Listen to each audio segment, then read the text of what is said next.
According to the OECD, Korea saw the highest rise in youth unemployment this year among its member states. This is in stark contrast to the EU or the US, where youth unemployment rates are on the decline. The Korean government is well aware of this problem. In fact, job creation is one of the top priorities for President Moon Jae-in, who has proposed a supplementary budget of about $10 billion to this end. But there's a heated debate surrounding this extra budget for jobs, and that's the topic we'll be exploring on this week's Upfront.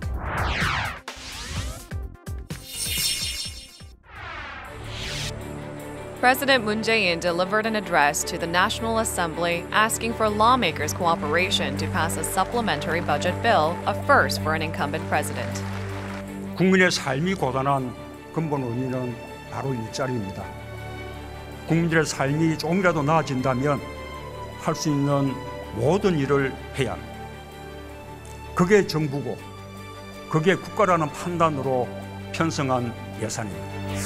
He said the $10 billion extra budget proposal was aimed at creating some 110,000 jobs, primarily in the public sector, and stabilizing the people's livelihoods. The proposal also included funding for state-level support for dementia treatment, one of Moon's key pledges during his election campaign. 치매 국가 책임제 하루라도 빨리 시작해야 합니다. 전국 통틀어 47개소에 불과한 치매 안심센터를 252개로 늘리는 예산을 배정했습니다. But there is a heated debate over how to finance the bill. The government claims it is possible to draft a supplementary budget without increasing taxes or issuing state bonds. However, critics argue tax hikes will be inevitable in the long term. Job creation and welfare policies are considered top priorities for the Moon Jae-in administration. On this week's Upfront, we examine in depth the recent debate over how to finance these programs.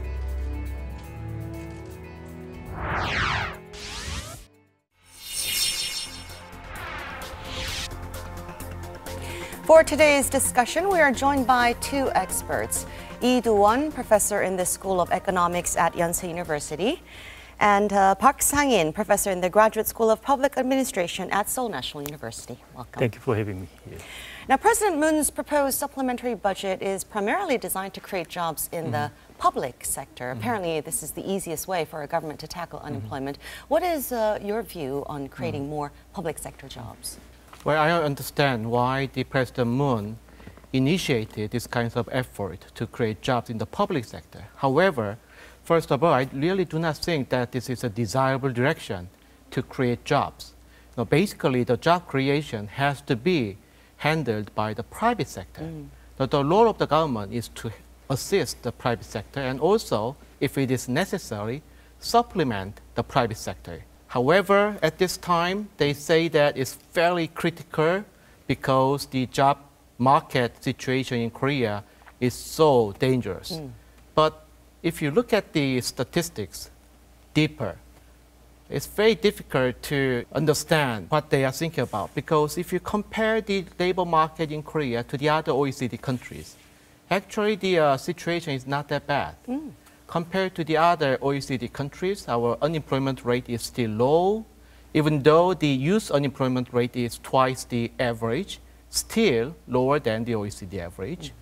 And more fundamentally, we actually have plenty of jobs in our job market. Jobs in the small and medium-sized sector.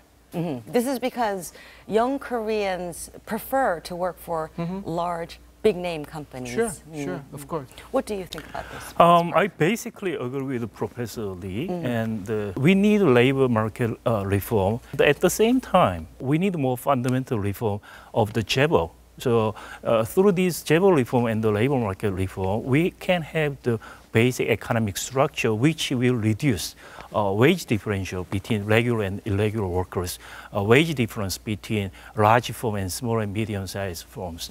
Without this kind of structural reform, we cannot ultimately fix the problem. However, in the meantime, it is also true that some public sectors are understaffed, including firemen, special teachers. social workers, etc. So in the sense, it is not a bad idea for the government to intervene in the public job sector for the relief for the short period of time. In the supplementary budget, they specified what kind of public jobs are understaffed, how many people they intend to hire with this money, something like that. So for the rest of the term of his presidency, I think we had the Moon government had to have that kind of approach for job creation of the public sector instead of having aggregate number in the public sector jobs. But, you know, in terms of the number of the civil servant, a lot of people emphasize that number of civil servants in Korea is smaller than the OECD average. If you just look at the superficial numbers, that's true. However, if you look at how those numbers were calculated, then you can see a different picture. Now, basically, according to the OECD statistics, you are supposed to include almost every job that are subsidized by the government inside the civil servant. If you apply that OECD definition to Korea, actually the number of civil servants in Korea is not that small. Actually, it can be twice bigger than the government official statistics. Okay. So even though it's true that in some areas, such as firemen, maybe, we do have small number of firemen. So we may have to increase firemen. But generally speaking, increasing the total number of civil servants, total number of public sector jobs is not exactly the solution to tackle with this problem. Another thing that President Moon has pledged is to turn temporary jobs into full-time regular positions. Now, we know there are many issues surrounding these non-regular contract workers, but at the same time, giving them regular status could be a huge labor cost burden on employers. Sure. This is a dilemma that we're facing. What is your take on this? Well, once again, I look at the statistics of Korea and OECD. Actually, the ratio of irregular jobs in the Korean job market is about the same as the average ratio of irregular jobs in the other OECD countries. Oh, is that right? Have you compared Korea to Japan, Korea to Germany, Korea to USA? Almost the same. They also have dualistic market structure, regular workers and irregular workers. So the more fundamental problem in Korea is the big wage gap between regular workers and irregular workers. Because of this substantial wage gap, a lot of young Korean people do not want to go to irregular sector.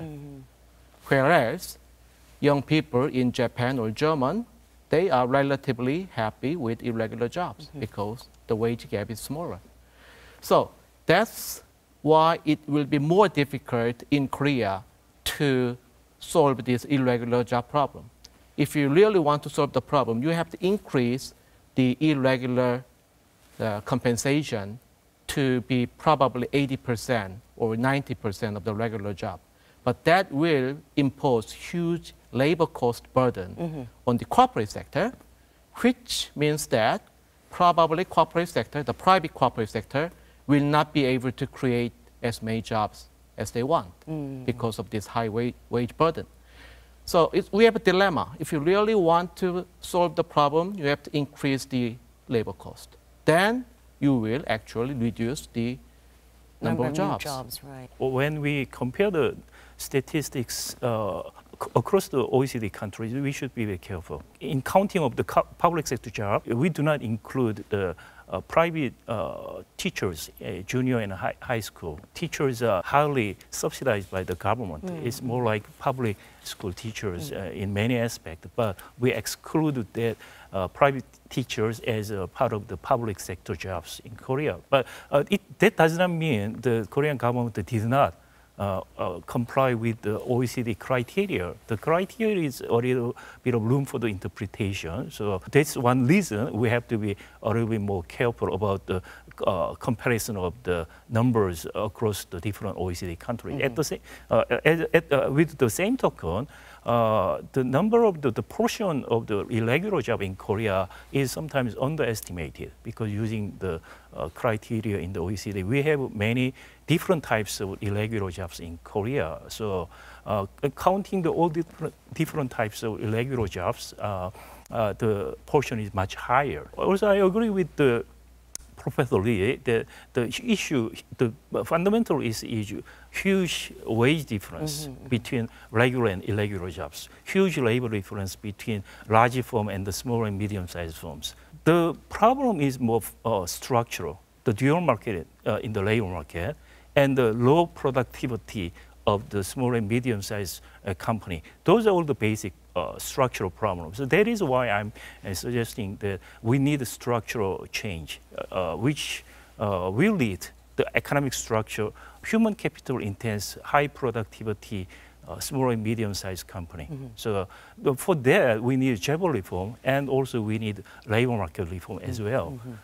So without this kind of fundamental reform, it is very difficult to achieve the policy goal the Moon government proposed. But in the public sector, there are some differences across the companies in the public sector as well. So the government have to be very case-specific and very scientific and detail-oriented in implementing the policy. So that is the way they have the policy more effective and less, collateral damage to the public sector.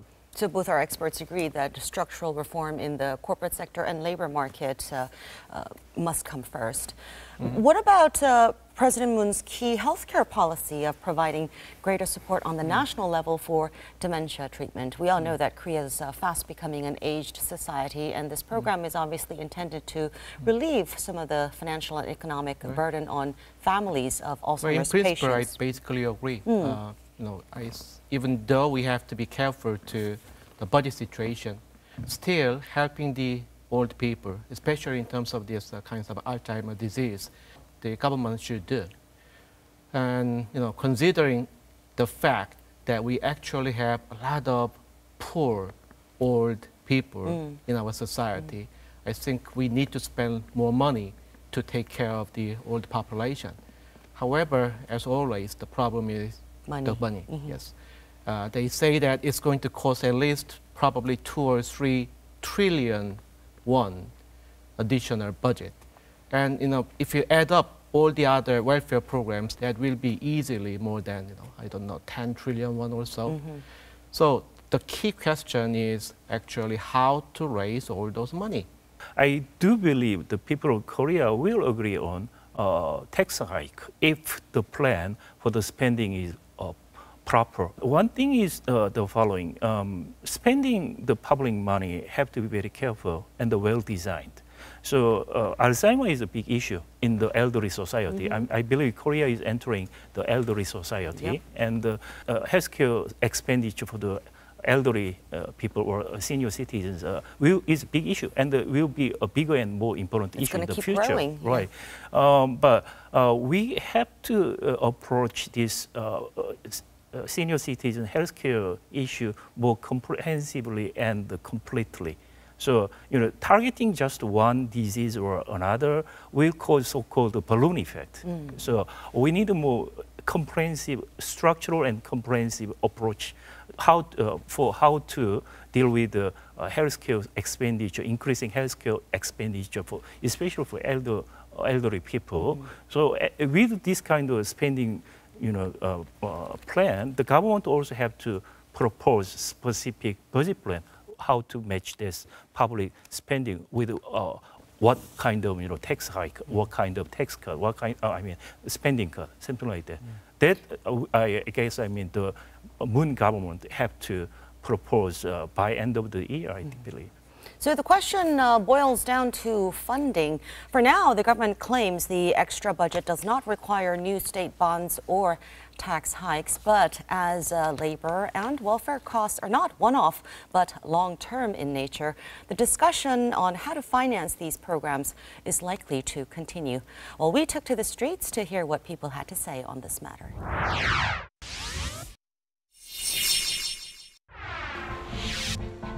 According to a recent survey, 7 in 10 Koreans are willing to pay more taxes, provided that welfare benefits are guaranteed. Upfront went out on the streets to hear what people have to say about financing welfare programs. 네, 저는 서민들 세금 걷는 것보다는 고소득자들 소득세 인상이나 법인세 인상을 통해서 재원을 마련해야 한다고 생각합니다. 타당성이 있고 얼마만큼 증세를 해서 많은 사람에게 돌아가느냐가 문제죠.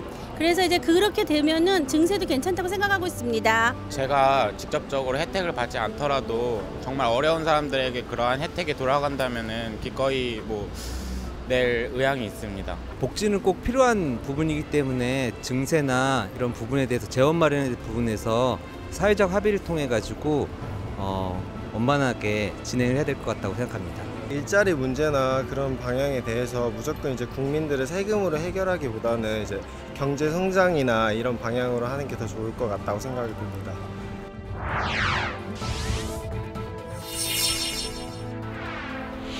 So it looks like most of the people we talked to see a possible tax hike in the near future.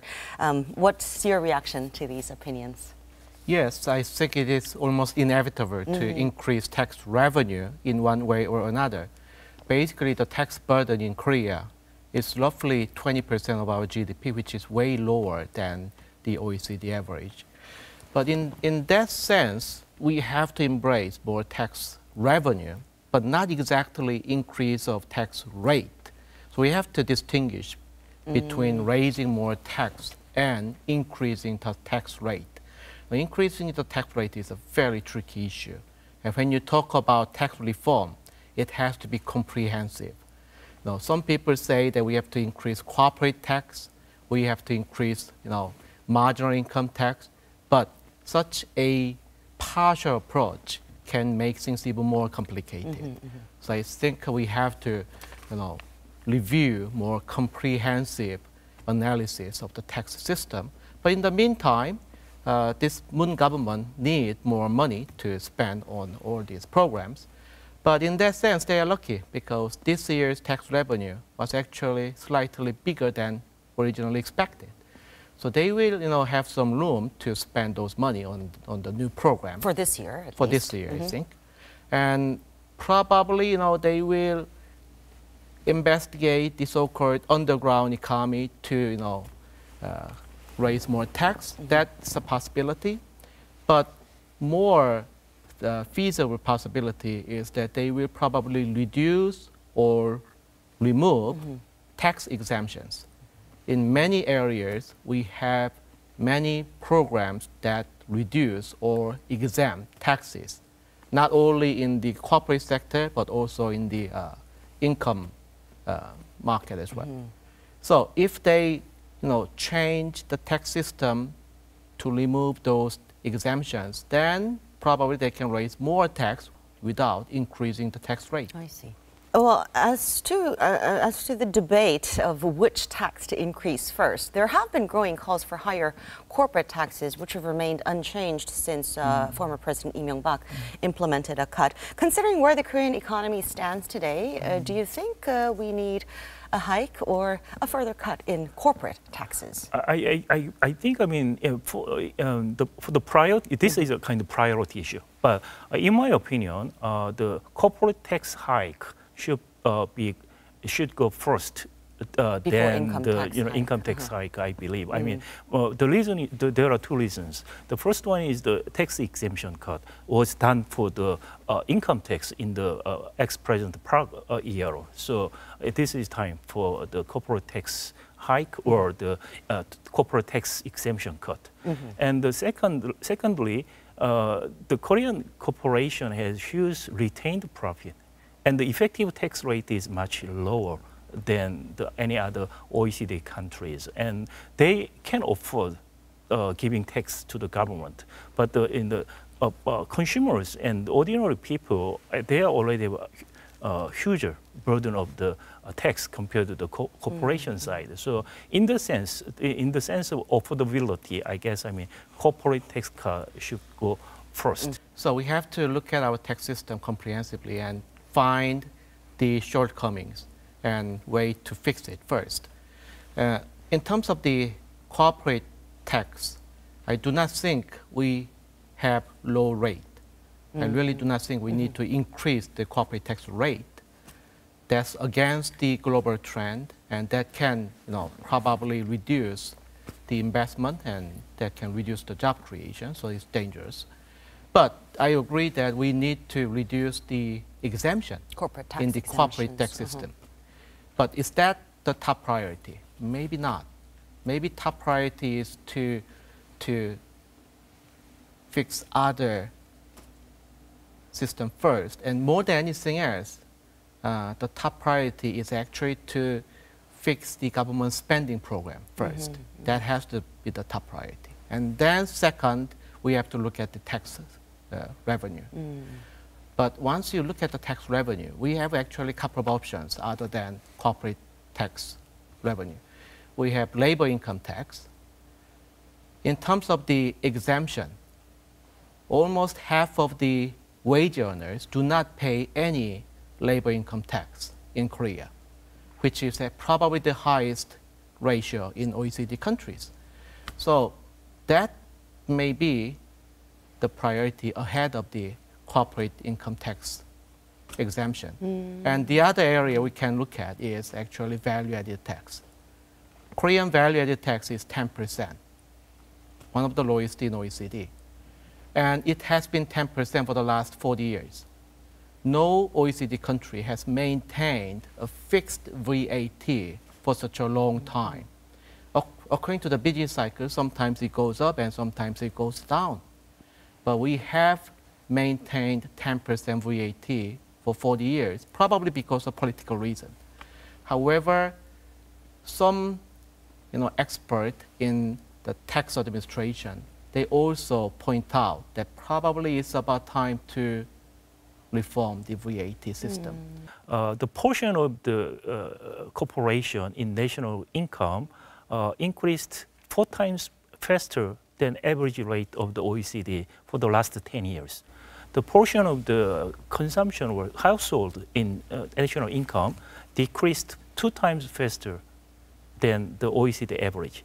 The household has no money to spend basically, but the big company especially has huge money as a retained profit. So in terms of affordability of the tax hike, I mean, corporation tax hike should go first, right, in my opinion.